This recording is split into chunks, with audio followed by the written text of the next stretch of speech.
I enjoy Sudoku puzzles. But recently I've completely changed the way that I play Sudoku. Previously I would play them very mechanically. Particularly if it was a really difficult Sudoku puzzle, I'd go through every cell in the grid and use pencil markings to note down every possible number that would go in that cell. Maybe if you play Sudoku, you'd do something similar. And it would take a long time to do that. And if I'm honest, that's a pretty boring way to play Sudoku. But eventually, usually at least, I'd be able to work out which numbers go where. But I don't do Sudoku like that any longer. Because one day, I was on YouTube and watching Wrexham highlights, as you might imagine what I do on YouTube often. And when you watch a video on YouTube, it comes up with these recommendations. And for some reason, YouTube recommended me that I watch a video of somebody doing Sudoku. Well, it didn't seem like the most exciting way to spend 23 minutes, which is, I think, how long this video lasted for. But I was intrigued why somebody would put up a video like that. So I clicked the link and watched the video. And I really enjoyed it. Here was a puzzle, and it was an impossible Sudoku puzzle. I would never have been able to solve this. But this guy, who'd only just seen it when he sort of started his camera and then brought this puzzle up, he was able to solve it. And what's more, he didn't use any of those pencil markings, that kind of really boring way that I used to use to solve the puzzle. What he did instead was he looked at the puzzle and he understood its internal logic. I didn't even know there was really much of an internal logic. And then he solved it. And he had a great time doing so. He loved this puzzle. He was so enthusiastic about this Sudoku puzzle. And every time he found a sort of little clever part of the puzzle that the puzzle maker had put in to help you to solve it, he got even more excited. 5 million people have watched this video, and everyone loves it because how excited he gets by it. And it made me wanting to solve Sudoku puzzles as well. I'd got a bit bored with them, if I'm honest. I hadn't done a Sudoku for a while. And what I needed to do, of course, was to understand how those puzzles worked. I knew the basics, of course. I knew that each column and each row and each big box were made up of the numbers 1 to 9. I knew that. You couldn't even start a puzzle without knowing that. But I needed to know more than the basics. I needed to understand what was in the mind of the creator of the puzzle. And I tell you that story because a lot of people, even a lot of Christians, and I would imagine probably a lot of us here this morning, whether we're in the building or watching online, for a lot of us, the Old Testament can be a real puzzle. And like the way I used to approach Sudoku with a lot of grind, we can perhaps feel that we're getting to the bottom of what the Bible says, what the Old Testament teaches. But if we're honest, perhaps sometimes when we read the Old Testament in particular, it can seem, well, a bit boring, a bit not really relevant or exciting. And the idea of poring over hard parts of the Old Testament and having a great time doing it might seem almost as weird to you as owning a battery-powered mug. But it need not be like that. Because what I discovered as I watched this YouTube video is that the best Sudoku puzzles are not put together by a computer. They're put together by a real person. And in order to understand and to solve that Sudoku puzzle, I needed to understand the mind of the Creator. And it's exactly the same with our Bible. To understand it properly, we can't just read it mechanically. We need to understand the mind of its creator. In other words, we need to understand the mind of God. It's His word. Now, when I was trying to learn how to do Sudoku this new way, this exciting way, I learned by understanding the principles in some easy puzzles. And to see how those principles actually applied not just to that one puzzle, but to lots of different puzzles. And that gave me the tools that I needed to try and start doing some hard Sudoku puzzles by myself. And in a sense, that's what we're going to try and do this morning. We're going to look at some of the more familiar Old Testament stories. We've read one of them, in at least part of one of them in the story of Jonah, but we're going to look at some others too, the sorts of stories that probably all of us remember from Sunday school. And very simply, we're going to see how those stories work. We're going to look into the mind of the author of those stories and to see what God is saying to us. And I hope that as we do that, we'll see that what makes those stories tick also makes other parts of the Bible tick as well.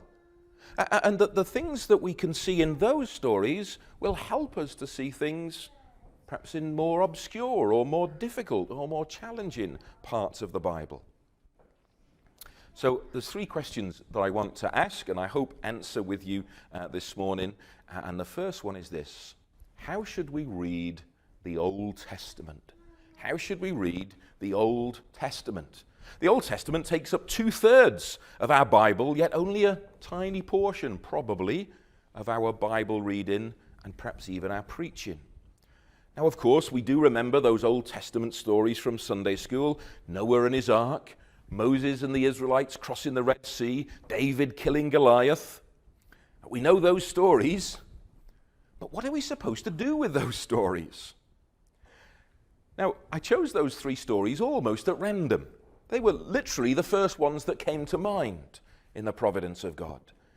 But if you look carefully, there's a link between those 3 stories. Did you spot the link? That each of those Old Testament heroes, Noah, Moses, David, there was something similar about all of them, all of those 3 stories. They all trusted God in difficult circumstances, and salvation came as a result. Noah trusted God when God asked him to build the ark, and he and his family were all saved from the flood. Moses trusted God when God asked him to go to Egypt and to tell Pharaoh to let his people go. And Moses and the Israelites were freed from oppression and slavery. David trusted God when he was faced with a fiercest warrior of a generation or more. And all the Israelites were saved from Philistine tyranny. Can you see? They all trusted God in difficult circumstances, and salvation came as a result. So is that how we should read the Old Testament? Looking for heroes like Noah and Moses and David that we can emulate. Just as Noah and Moses and David trusted God, so we should trust God too. Is that what the Old Testament teaches us? Well, it's not a bad place to start. There are plenty of heroes in the Old Testament for us to emulate. There are plenty of villains to warn us too. But to treat the Old Testament as providing us with models to emulate doesn't really do the Old Testament justice. That's how we might approach a book of Greek myths or Aesop's fables. And the Bible's not that. So let's get a bit more theological with our 3 stories. Yes, they do give us a human model, Noah, Moses, David, to try and emulate. But they give us more than that, don't they? Because these 3 stories are not just about Noah and Moses and David. They're about the God that Noah and Moses and David trusted in. And when we read these stories in the Bible, we don't simply get the impression that Noah saved his family. No, the Bible's verdict is that God saved Noah's family, but used Noah to do it. God saved the Israelites out of Egypt, but used Moses to do it. And it was God who saved the Israelites from Goliath and the Philistines, but used David to do it. And that changes the stories quite a bit, doesn't it? There's no longer Greek myths or Aesop's fables. There's a truth here now in these stories. And the truth in the Old Testament is about God, just as much as it's about the human characters. And we start to read the Old Testament in a different way then when we realize that God is at the heart of it. This Old Testament now, this for some people obscure and dusty book, becomes a place where we discover who God is and what God does. Where God is at the center and not human beings. That's a radical thought for many people, isn't it? You see, the emphasis is now shifted. The key virtue if we are to emulate a virtue, is not that we emulate Noah's carpentry skills, or Moses' negotiating skills, or David's military skills. Oh no, we don't emulate those. We realize that.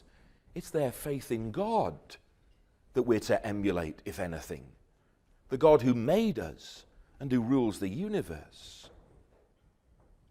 So the Old Testament then is a book about him, with him at the center. And how we should respond to him, particularly as we've just read, in faith, in belief. But we can go a bit further still, I think. You see, if we were to read the Old Testament like that, to see what it teaches us about the God who made us, then we would be reading the Bible, the Old Testament, unlike any secular critics who read the Old Testament. But we would also be reading the Old Testament no differently from Jews or Muslims or others from those monotheistic religions who read the Old Testament. And however much Christianity has in common with those religions, Christianity is also very different from both. So is there a distinctively Christian way to read the Old Testament? Certainly there is. Take those three stories again: Noah and his ark, Moses and the Red Sea, David killing Goliath. Now they give us three human beings to emulate. We've seen that they teach us about a God who's behind everything they do. But there's something else that these stories have in common, aren't there? They're stories about salvation. On each occasion, the people were in danger. It might have been a flood, it might have been the Egyptians, it might have been the Philistines, but on each occasion, the people were in danger, and God raised up a man, just one man, to be the means by which the people could be rescued. Through Noah, all his family were saved. Through Moses and David, all the Israelites were saved. So there's another pattern here, isn't there? And not just here. The Old Testament is full of stories that teach us just the same truth. Think of some other stories you learned in Sunday school. Joseph, who saved the Israelites from the famine. Joshua, who saved them from the Canaanites. Gideon, who saved them from the Midianites. Samson, who saved them from the Philistines. Listen to too much American preaching online.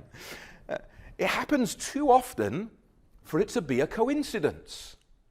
Story after story after story in the Old Testament teaches us that God saves a whole people by raising up one man to defeat the enemy. Now, for lots of you here this morning, this isn't new. You know this. Some of you have taught it yourself in Sunday school lessons to others. But my point here is not merely to remind you that there are stories like this in the Old Testament and lots of them.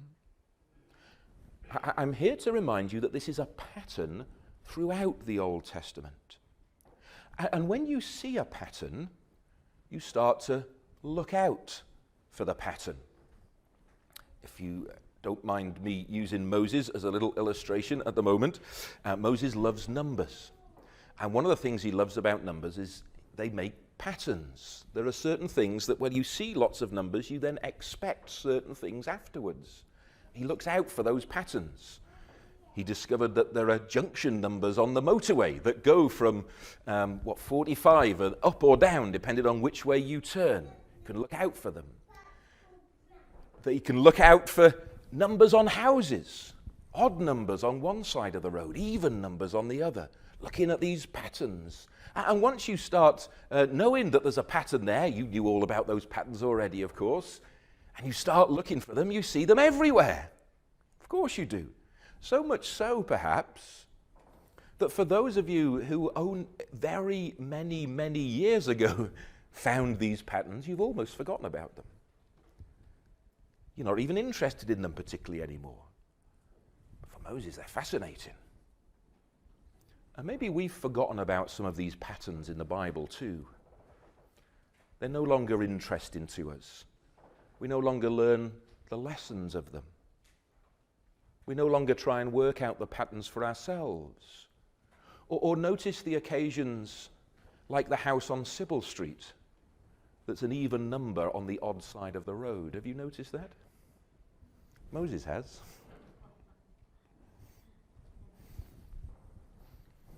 So let's remind ourselves and look again at these patterns. Let's read the Old Testament actively looking for stories where God saves a whole people by raising up one man. Well, we've seen a lot already.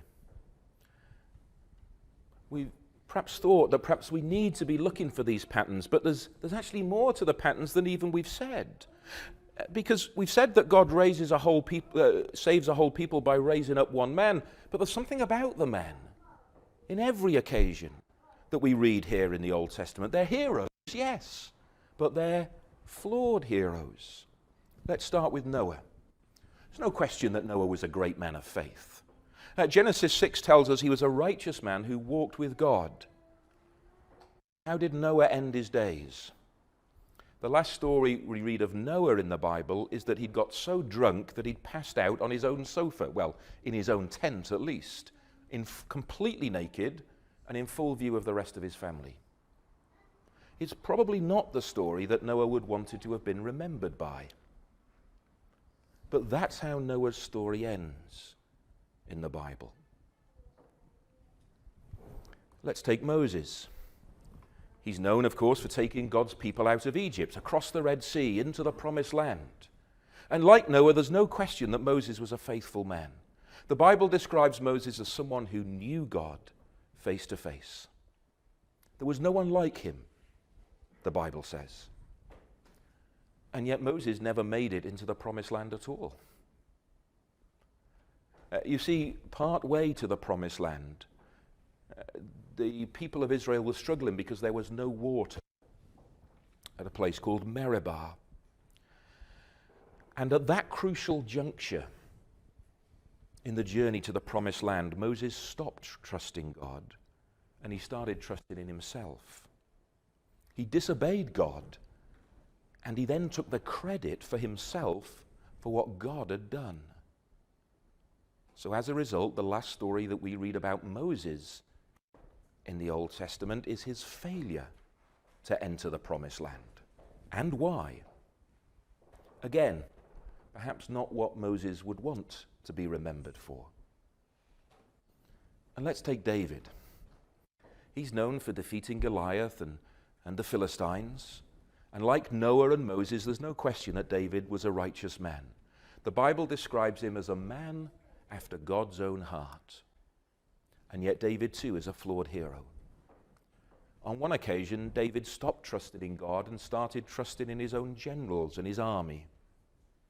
On another, more well-known occasion, he took a liking to a married woman, Bathsheba. She was married to Uriah, a well-known warrior hero in David's army.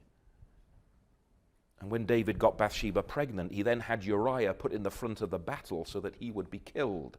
And he was.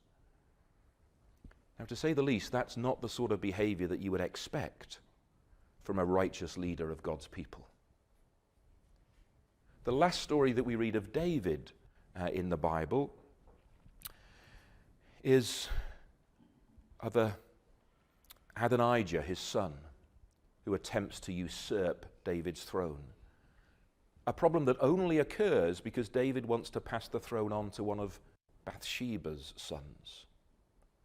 And as that story is told, the main surviving characters of that moment of David's sin, great sin, are all brought back together.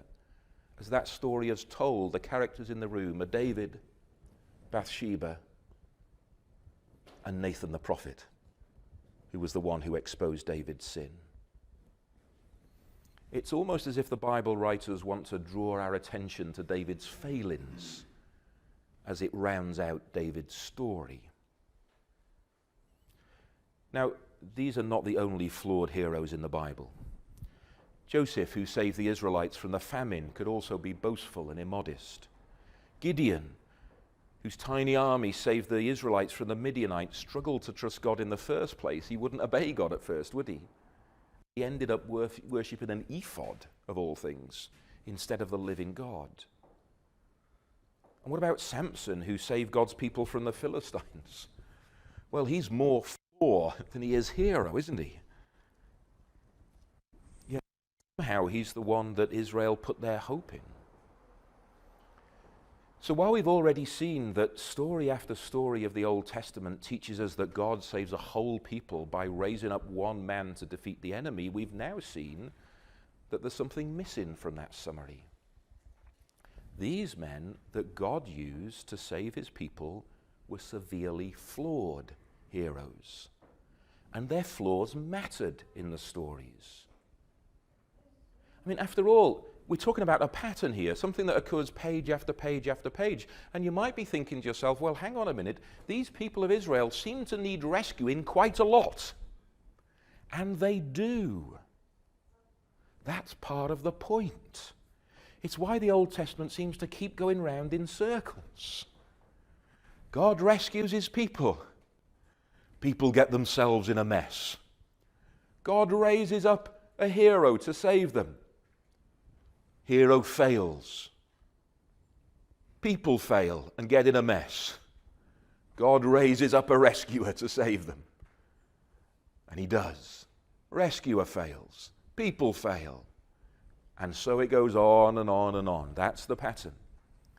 There's a great video online of a guy who, with a great effort, saves a sheep from a ditch. Maybe some of you have seen this. So he pulls this sheep out. And the grateful sheep shakes itself off, bounds off into the distance, looking, if sheep can, very thankful, and within 10 seconds jumps right back into the ditch. That's God's people. That's the Old Testament. It's us. And the flawed heroes can't help with that. The flood destroys the wicked, but Noah's family who were saved weren't much better. The Red Sea destroys the Egyptians, but those who were saved weren't much better. David destroys the Philistine army, but his kingdom fell apart because of his own sin. Page after page after page of the Old Testament, we find a people that need rescuing, a God who wants to save them, a successes of flawed heroes God uses to save them, but then we're back to square one all over again with a people who need saving. So if that's how we read the Old Testament, we're now ready to answer our second question. How should we read passages like Jonah chapter 1 that we read earlier? How should we look at this book? You see, this story of Jonah is a very well-known one. For some people, it's a very well-loved story. It's certainly powerful and evocative, isn't it? That's why we remember it so vividly. But for many other people, this story of Jonah is just plain and simple weird. In fact, many people view the whole Old Testament as just weird. A story that makes believing in Christianity really hard. A man being swallowed whole by a whale before being spat out 3 days later, that's just weird. Yes, it is. Which is one of the reasons why there's only one story like this in the Bible. It's supposed to be weird in that sense. But what do we do with weird stories like this? Well, the book of Jonah is not about the whale. We should read the book of Jonah using those lessons that we've just described already. Let me remind you of the story. It starts by God calling Jonah to go and preach to the city of Nineveh and tell them about their sin. Jonah, of course, refuses. He jumps on the ship going in the opposite direction, and God sends this terrific storm onto the boat, and Jonah realizes that he's responsible for the storm. He tells the sailors to throw him overboard, where he's swallowed by this great fish. We think of as a whale. The Bible just describes it as a great fish. And 3 days later, this fish coughs him up onto dry land. Finally, then, he does obey God. He goes to Nineveh. The entire city repents of their sin and trusts in God. Joseph could quite possibly be the most successful preacher of the entire Old Testament if you were to view it by the number of people who repented after his messages. But instead of the story finishing there, on a note of triumph, the story finishes with Jonah complaining against God and being seen as a petulant, graceless man who would rather have seen God send fire and brimstone down onto Nineveh than he would have seen Nineveh repent and believe. And here's the thing. that for most of us, when we think of the story of Jonah, or maybe even when we were taught the story of Jonah, we learned the story about Jonah and the whale. We dealt with Jonah's chapters 1, 2, and 3, but we didn't finish on this low note of petulant Jonah complaining against God. And when we read our Bibles, we're not really sure what to do with that bit. So even in this story, this very familiar story, there are bits of it that perhaps don't make all that much sense to us. Why tell us this stuff about Jonah? What good does it do to us? Well, I hope that we can see that this story of Jonah follows the pattern that we've already uncovered. Because at its heart, this is a story about God rescuing people through a flawed hero. In fact, even though this story is only 4 chapters long, there are 3 episodes about salvation in this one story. The first salvation happens to the sailors in the boat, doesn't it? They're convinced that they'll drown, and they know, they're sailors, they're professionals. They're convinced that they'll drown, but when Jonah is thrown overboard, the storm stops, and they're saved. A flawed hero and a saved crew. When their story ends in chapter 1, verse 16, they're now trusting and fearing God. They're offering a sacrifice to the Lord in heaven. They knew it wasn't Jonah who saved them. They knew it was God.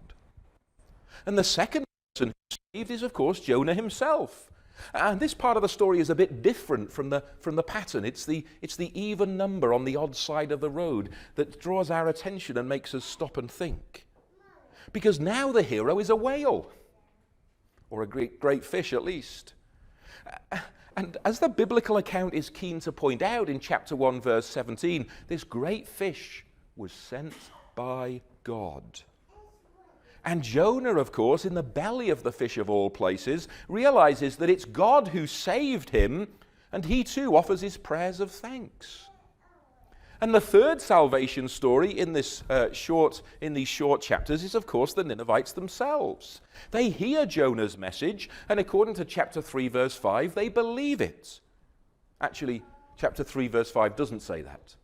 Chapter 3, verse 5 doesn't say they believe Jonah's message. Chapter 3, verse 5 doesn't say they believe Jonah. Can you guess what chapter 3, verse 5 says?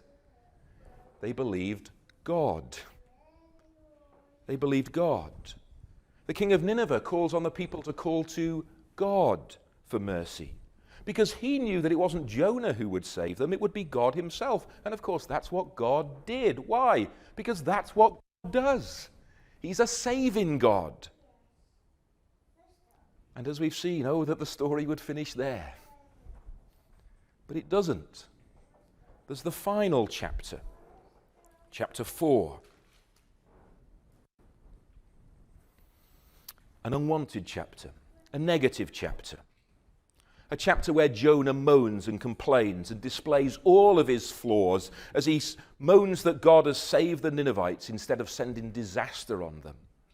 He's petty. He's self-centered. He even complains that the plant under which he's found shelter and shade has died. And he makes that his number one complaint to God. The God who has just rescued him from the bottom of the sea through a miracle. The God who's just saved tens of thousands of Ninevites from their sin. Chief at the top of Jonah's list is a complaint that a plant has died. And the book of Jonah ends. Do you remember how the story of David ended? By pointing back to his sin. And the story of Moses ended by pointing back to his sin. And the story of Noah ended by pointing to his sin. How does the story of Jonah end? By pointing to his sin. And the last words, I'm going to paraphrase, but the last words in the book of Jonah are God saying this to Jonah. You and I are different. We're not the same. You pity that plant and wish that it was saved. I pity the Ninevites, and I've saved them.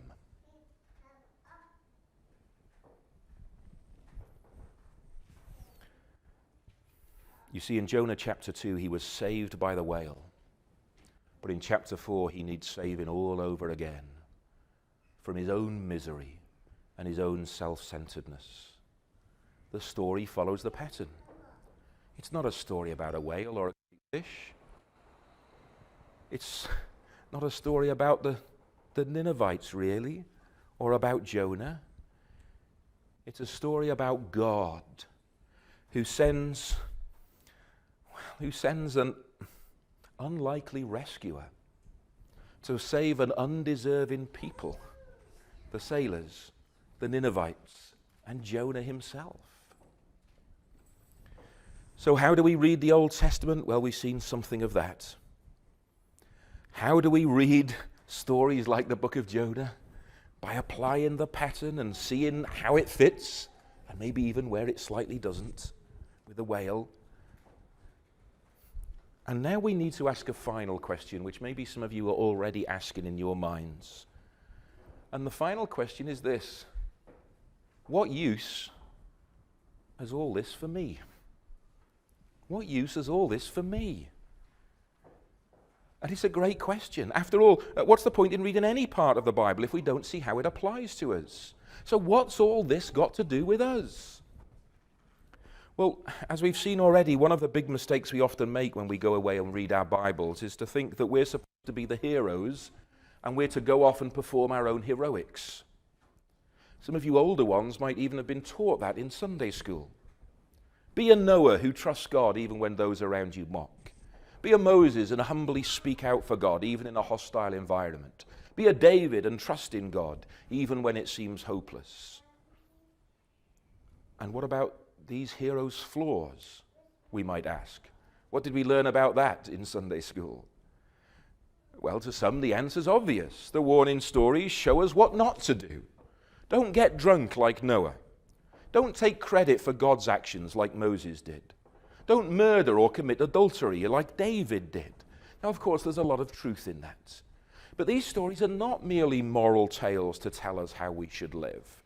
The message is much more direct and startling, that says, follow David's good points and don't follow his bad points. Anyone could tell you that. You don't need the Bible to tell you that.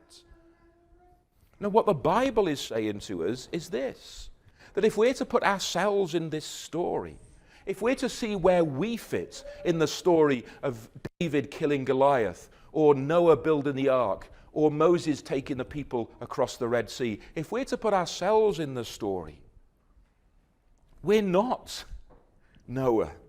We're not Abraham. We're not David.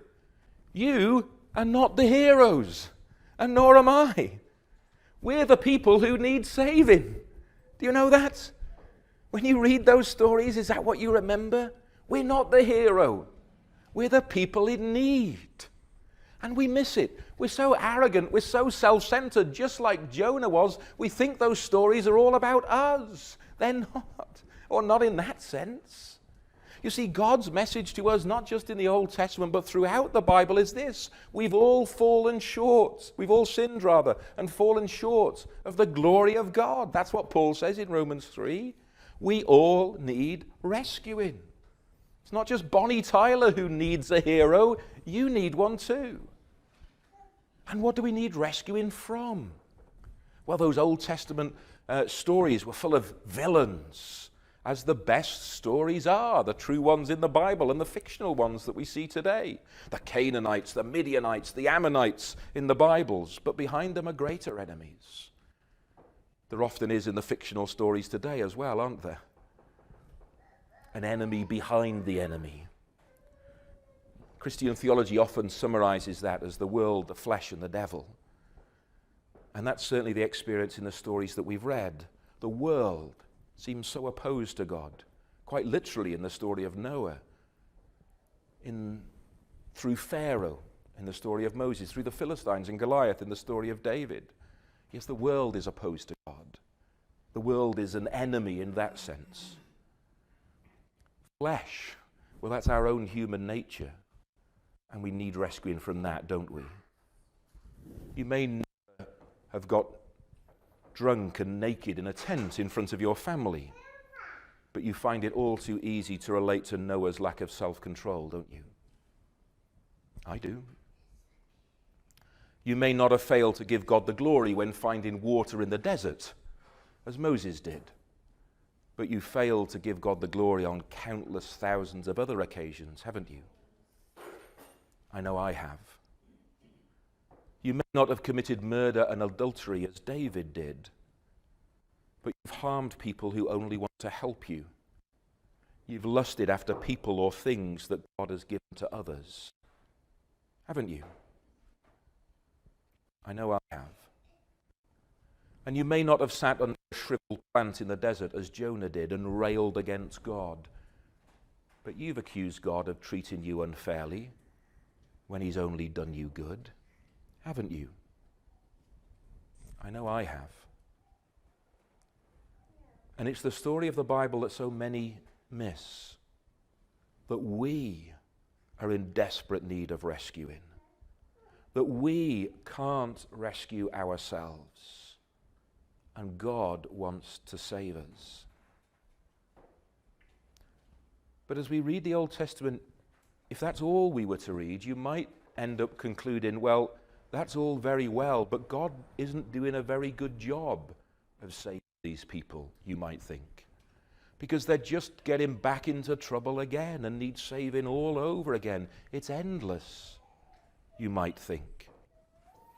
Well, yes, the Bible does pretty much tell us that every hero is a flawed hero, and that every saved people just ends up going back into their old sin. Yes, that is a lesson that you could perhaps conclude from the Old Testament stories that we've talked about together. There's never going to be a king or a prince or a warrior or a pop star or a politician or any other purely human leader who can rescue us once and for all. And yet, despite that succession of failure after failure after failure after failure, the Old Testament does assure us that God will provide a rescuer once and for all. But of course, we don't see that rescuer in the Old Testament. The Old Testament's about promise, not fulfillment. So of course, what the Old Testament is doing through those flawed heroes is pointing us forward, pointing us to Jesus. That's the great goal of the divine author, to point us to him, to show us our need of him, and show us what he'll be like. Like Noah, he'll be a righteous man.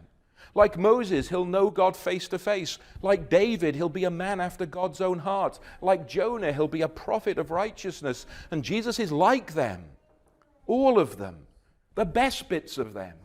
But he's also not like them, because unlike Noah, he won't lack self-control. Unlike Moses, he won't even for a moment stop trusting God. Unlike David, he won't put his own desires and lusts ahead of what's right and best for others. Unlike Jonah, he won't resent God for saving an undeserving people. No, Jesus is not like them, just as God told Jonah, I'm not like you. And that helps us, doesn't it, that verse at the end of Jonah then, to understand why Jesus is different from these flawed heroes. Why is Jesus not like us? He's not like us because God is not like us, and Jesus is God. Yes, he's a human being, 100% human, but equally, he's 100% divine. He's the God-man. So Jesus kind of rolls up all of these Old Testament stories and delivers what we all need and have been hoping for. It's true in terms of the big picture.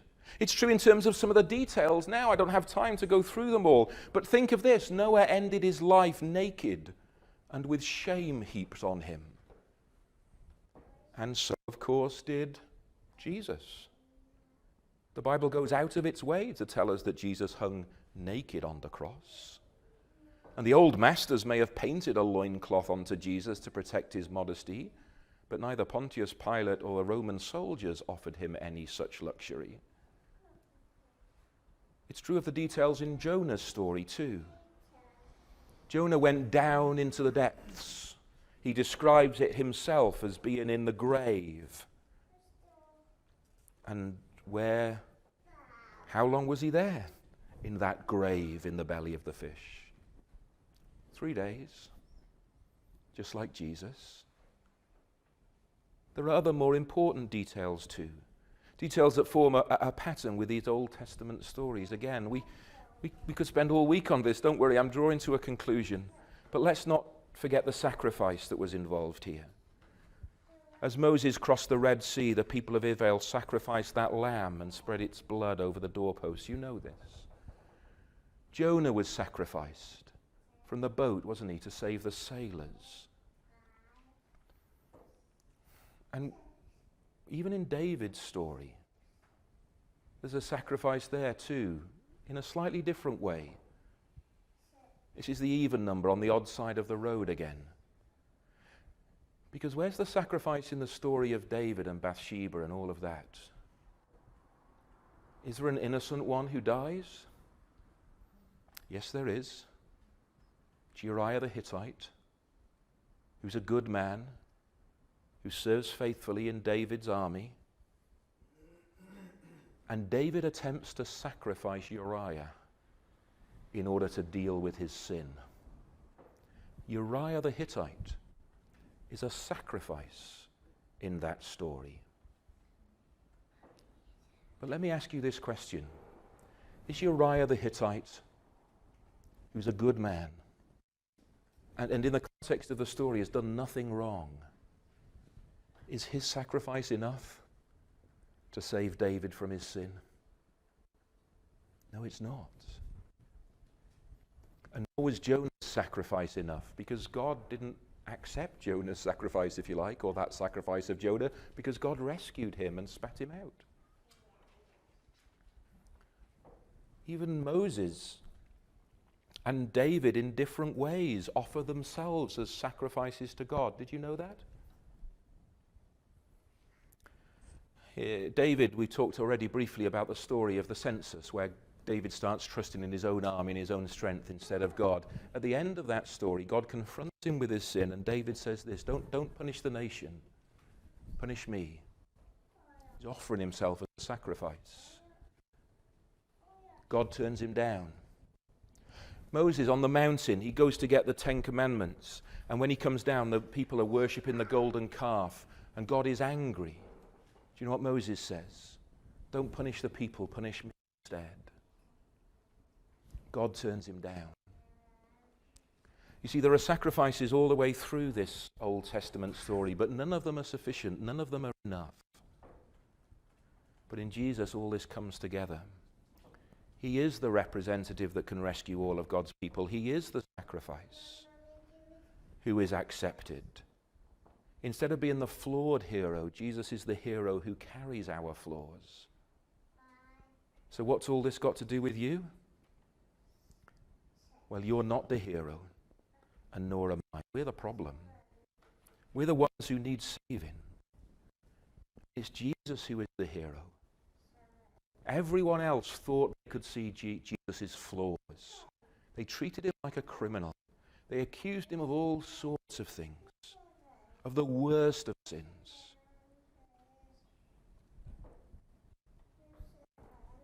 But he was the true hero. And remember, it was his blood shed for us. He died in our place.